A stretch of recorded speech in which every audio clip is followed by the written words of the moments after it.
자기 인생에서 도망갈 데가 없다는 걸 인정하셔야 돼요. 괴로워하세요. 비명을 질러야지. 그거밖에 할 게 없거든요. 비명을 지르는 이유는 죽지 않고 견디겠다는 표시입니다. 울면 죽지 않습니다. 죽게 되면 웃습니다. 모든 걸 포기하죠. 운다든가 비명을 지른다든가 괴로워한다는 건 견디는 겁니다. 근데 그거를 전부 망한 것으로, 소용없는 것으로 생각을 해서 스스로가 스스로를 더 죽입니다. 그러지 마십시오. 거의 수동적으로 끌려가셔야 됩니다.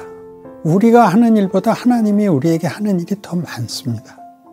성경의 유명한 이야기는 이런 부분에 요셉 이야기입니다.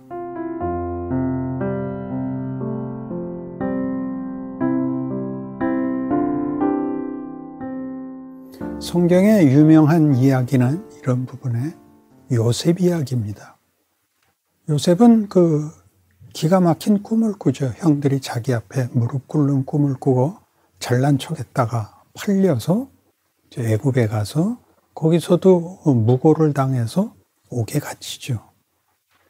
그리고 나중에 총리가 되어 온 세상을 구원합니다. 그 일로 이제 기독교에서는 거기를 쉽게 그가 가진 비전이 좋았다.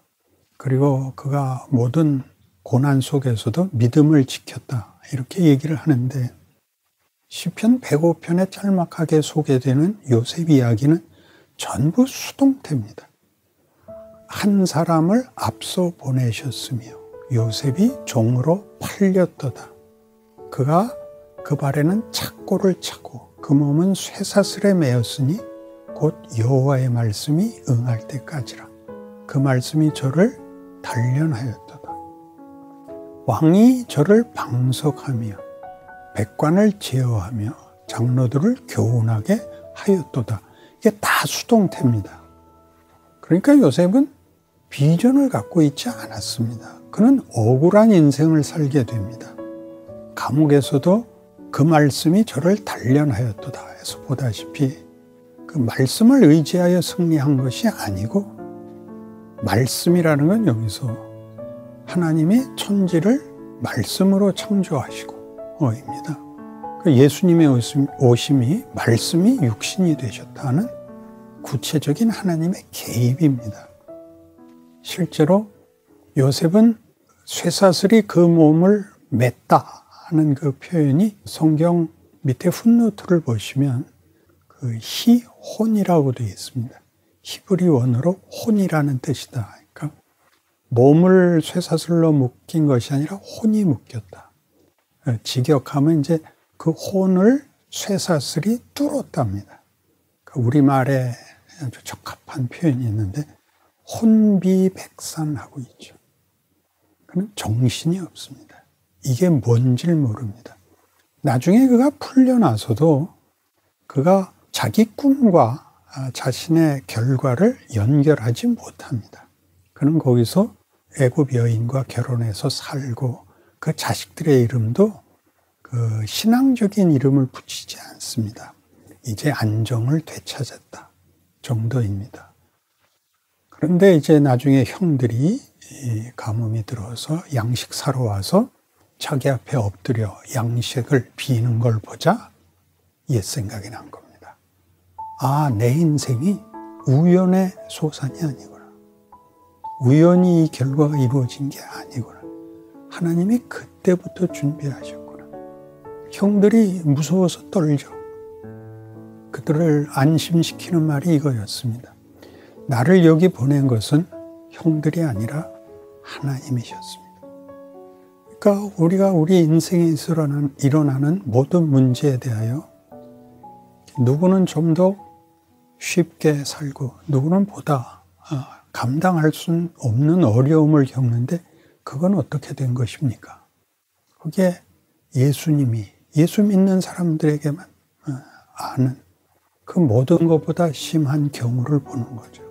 예수님은 하나님이신데 외면당하고 조롱당하고 고난당하고 죽습니다. 히브리서 5장 8절에서는 이렇게 얘기하죠. 그가 아들이시라도 받으신 고난으로 순종함을 배워서 온전하게 되셨다. 우리는 고난이 영광으로 들어가는 문이라는 성경의 말을 좀 더 깊이 음미해야 됩니다. 엠마오로 가던 두 제자를 예수님이 찾아갔을 때 그 둘이 알아보지 못합니다. 너희들은 무슨 일로 이렇게 얘기를 길게 나누느냐? 제자들이 그러죠. 아니, 당신은 예루살렘에서 일어난 일을 모른단 말이요. 우리는 그가 메시아인 줄 알았는데 그가 죽고 말았다고. 예수님이 이렇게 반박하시죠. 믿음이 없고 무지한 자들아, 메시아가 고난을 통하여 영광에 들어가야 한다고 성경이 가르치지 않았느냐? 라고 말씀하십니다. 그런 의미에서 고난을 우리는 당연한 것으로 봤습니다. 고난을 여러분은 단순히 고통으로만 이해하시는데 고난은 공부도 하는 것입니다. 상급 학교에 진학하는 것이며 더 어려운 자리까지 대접받고 훈련받는 것입니다. 거기서 하나님은 쉽게 우리가 그에게 모든 것을 맡기면 대신해 주는 분으로 등장하시지 않고 우리를 훈련하여 우리가 대등한 자리에 이르도록 우리를 만드시는 분입니다. 그것이 우리가 이해하는 고난입니다. 현실적으로 이런 건 어떻게 이해해야 돼요? 저런 건 어떻게 이해해야 해요? 하는 것은 어떤 지혜가 필요하지만 큰 흐름, 큰 의도, 큰 약속은 여기서 벗어날 수가 없습니다.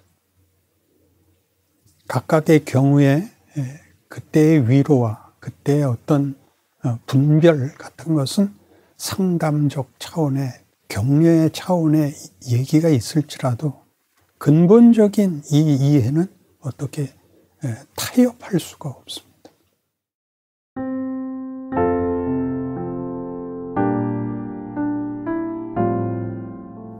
숙제하시고요, 예습하시고요, 복습하시고요, 그 개근하세요. 자기 인생에서 도망갈 데가 없다는 걸 인정하셔야 돼요. 괴로워하세요. 괴로워하시라고요. 어떤 것들은 나이가 좀 더 크면 그 문제가 아무것도 아닌 문제가 되는 게 많아요. 그러니까 우리가 크면 앞에 있었던 벽 때문에 안 보였던 것이 벽을 허물어야 보이는 게 아니라 키가 크면 보이는 게 있어요.